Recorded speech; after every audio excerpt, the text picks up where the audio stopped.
Emerging technologies sa Balmum robots. Good day everyone, I'm Ginong Kohanip and this is my reflection on emerging technologies about humanoid robots.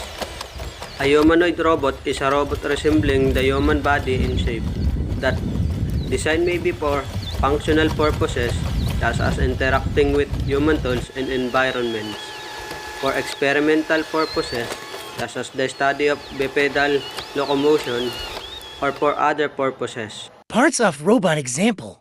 The robots have a body, but they are different because of their parts that are placed by the creator.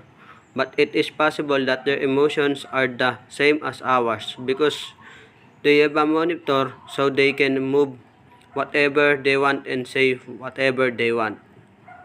To some, humanoid robots may replicate only part of the body. For example, from the waist up, some humanoid robots also have heads designed to replicate human facial features such as eyes and mouths. Androids are humanoid robots built to aesthetically resemble humans. As we continue to explore the field of robotics and artificial intelligence, humanoid robots have become increasingly prominent.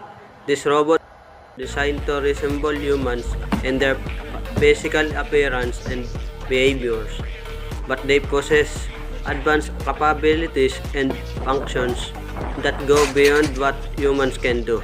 As such, humanoid robots have the potential to transform various industries by enabling automated processes and improve interactions with humans. However, there are also ethical concerns associated with the development and use of humanoid robots that must be considered.